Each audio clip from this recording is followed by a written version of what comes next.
Welcome to the Celebrity Time Warp, where childhood snapshots meet the headlines that shaped the fame. In this episode, we follow Jennie from her early years to global superstardom, using a clear public timeline and the key controversies that changed how people talked about her.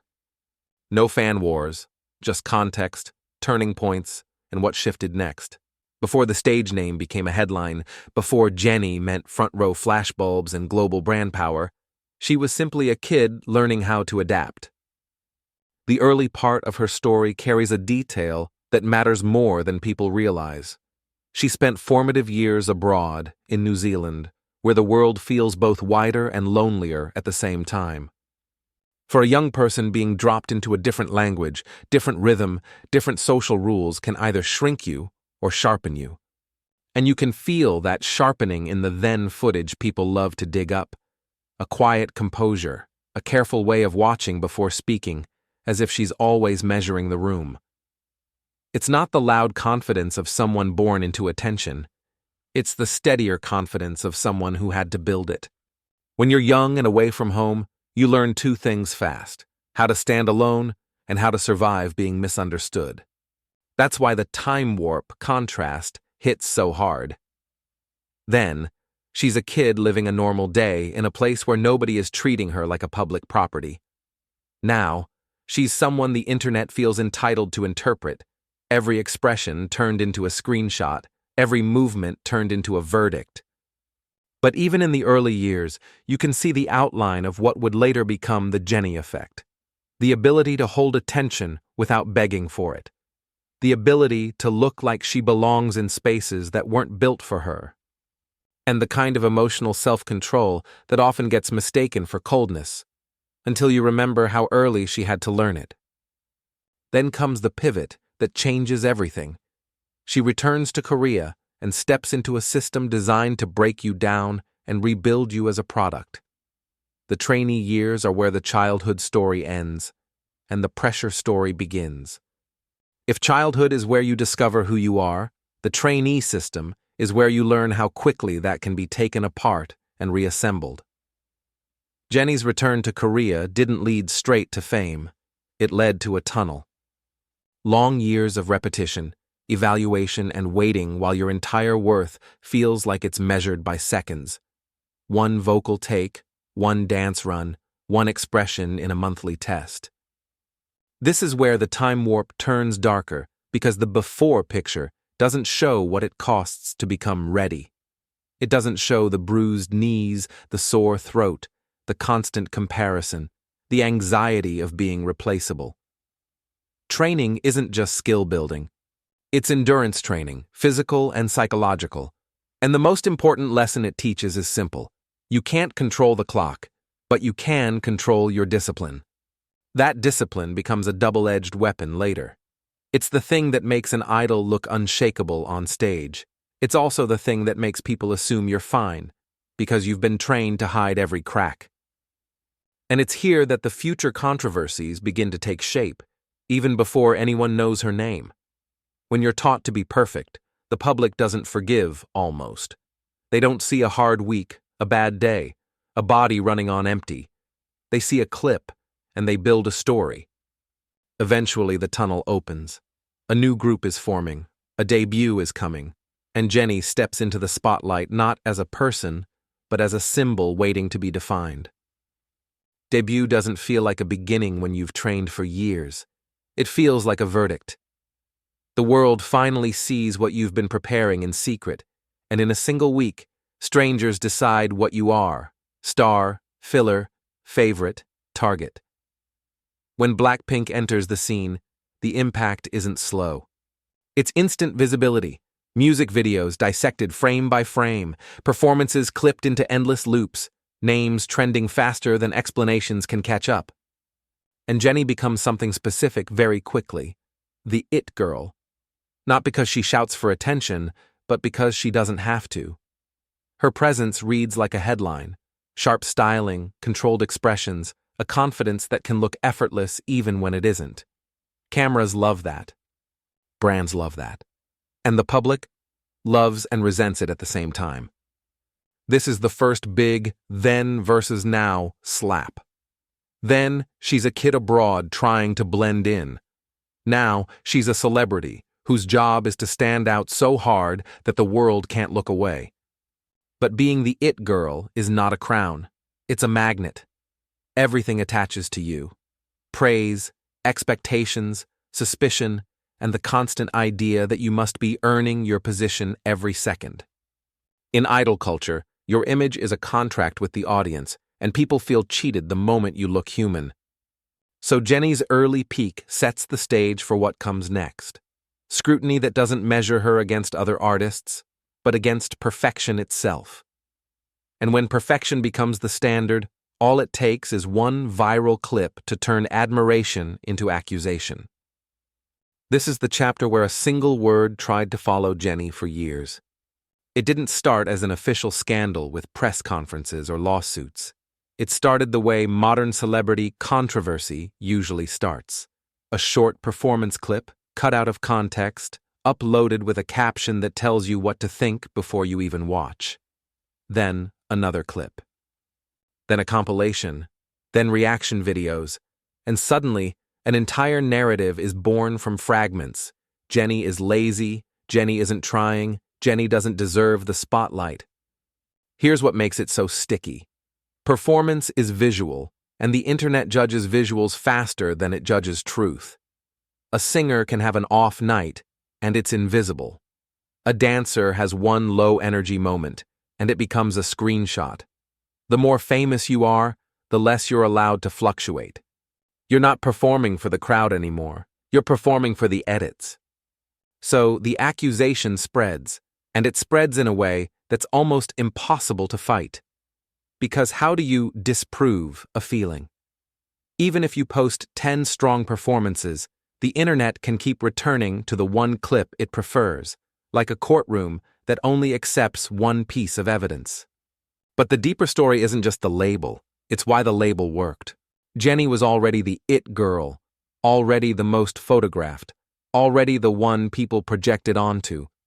In pop culture, the person with the most attention also carries the most resentment. So the lazy narrative became a convenient explanation for people who wanted the crown to look unearned. And once that idea gets planted, everything becomes confirmation bias. A neutral expression becomes attitude, a different styling becomes privilege, a slightly slower move becomes not caring. Meanwhile, defenders argued the obvious. Performance isn't a robot function. Energy varies, choreography changes, camera angles lie. Some fans also pointed to the realities we rarely acknowledge: tight schedules, long flights, constant rehearsals, without claiming to know what was happening behind the scenes. The point wasn't to make excuses. The point was to add the missing ingredient the internet hates: nuance. And then quietly the timeline moves forward. New stages, new nights. Stronger clips replace older ones. The conversation doesn't fully disappear, but it shifts because the public gets distracted, and because an idol's best rebuttal is often the same thing that caused the problem: another performance, captured from a different angle. The time warp lesson here is brutal. Then, talent is something you grow. Now, talent is something you must prove every second, forever, especially when you're Jennie. And once the world learns it can judge you from clips, it starts judging you from something even smaller than a performance: your private life. In idol culture, dating isn't just dating. It's treated like a plot twist. Something fans feel entitled to solve, confirm, deny, and argue over, as if a real person's emotions are part of the content. So when Jennie's private life became public news, it didn't land like a normal celebrity rumor. It landed like a headline that demanded a reaction. Because the moment a relationship gets mentioned, the narrative machine starts running. People rewrite old photos, reframe old interviews, and assign motives to silence. Some viewers respond with support, because it's human, because it's normal, because she deserves it. Others respond with disappointment or anger, not because of facts, but because idol branding has trained audiences to confuse access with ownership. And that's the pressure that doesn't show up in the then versus now photos. Then, your life belongs to you. Now, your life belongs to the public's imagination, and they treat any boundary as suspicious. For Jennie, dating headlines weren't only gossip. They were a reminder that fame doesn't just watch your work. Fame watches your choices. And once your choices become searchable, every new step becomes louder. What you wear, where you go, who you stand next to, what you don't say. Which is why the next controversy hit differently, because it wasn't about romance or performance.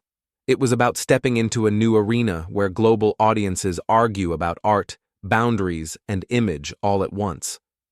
When Jennie stepped into the Idol, it wasn't just an idol trying acting, it was a signal flare, because this wasn't a safe, familiar K-pop lane.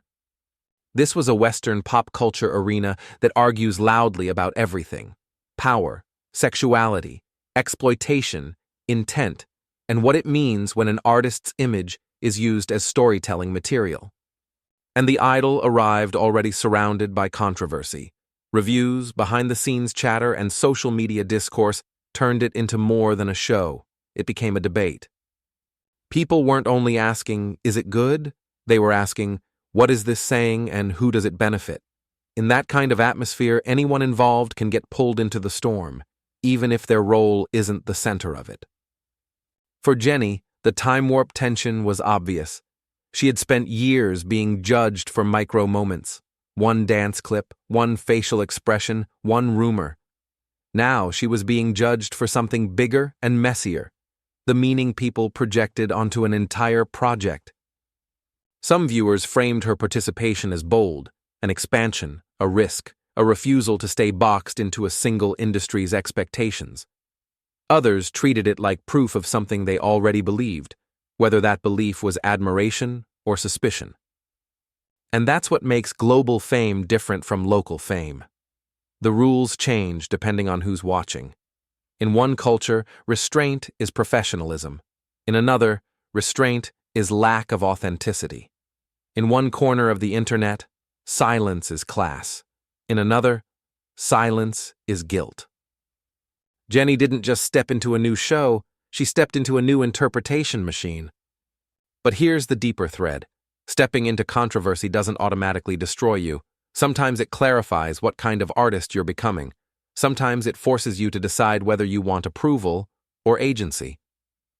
And after years of being defined by labels other people picked, the next chapter is where Jennie makes a move that says, clearly, I'm done waiting for permission.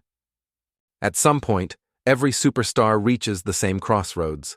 Stay inside the machine that built you, or build a smaller machine that you control. For Jennie, that crossroads looked like independence, creating space where her work could move on her timeline, with her taste, her pacing, her priorities. And that matters because it flips the story. For years, the public conversation around her had been reactive. A clip goes viral, people label her, she becomes a debate. But ownership, real ownership, changes what you can answer and what you can ignore. It gives you the power to choose projects without asking the internet for permission first. This is the time warp payoff. Then, she's a trainee inside a system that measures worth by approval. Now, she's an adult artist trying to protect the part of herself that approval can't build: identity. But here's the catch. Independence doesn't make you invisible. Sometimes it makes you even more visible because the public reads every move as a statement. If you take control, they'll say you're calculating. If you stay quiet, they'll say you're hiding. If you change lanes, they'll say you're running. So even as Jennie steps into a more self-directed era, the internet keeps doing what it does best, turning a few seconds into a verdict. And the next storm proves it, because it starts from something almost absurdly small. The modern celebrity scandal doesn't always need a grand betrayal or a dramatic feud. Sometimes it needs a phone camera, a short clip, and a moment that looks careless for 2 seconds. When footage circulated suggesting Jennie had vaped indoors, the reaction hit fast, because it combined two things the internet loves: a clear visual and a clear rule. People weren't debating art or performance anymore. They were debating basic behavior, respect, etiquette, responsibility, the idea of role model. It didn't matter that the moment was brief. In the online courtroom, brief is enough. Then came the response, an apology issued through her side, framing it as a mistake and expressing regret to anyone affected. The clip was edited. The message was clear. This wasn't something to defend with attitude. It was something to own and move past. And that's the deeper time warp lesson. Controversy isn't only about what happens. It's about what you do next. Some storms destroy careers because the person fights the wrong battle. Others become footnotes because the person responds quickly, cleanly, and refuses to let the internet drag them into a weeks-long spectacle. Which brings us to the verdict, the real difference between then and now. So when you time warp Jennie from childhood photos to global superstardom, the glow-up isn't just styling or success, it's survival under a microscope. The lazy label showed how the internet can turn fragments into identity. Dating headlines showed how privacy becomes public property. And every modern storm proved the same thing. At her level, nothing is small. Yet the now version of Jennie keeps moving, more selective, more self-directed, more in control of what she can control. Next time warp. The childhood detail fans swear predicted her whole aura.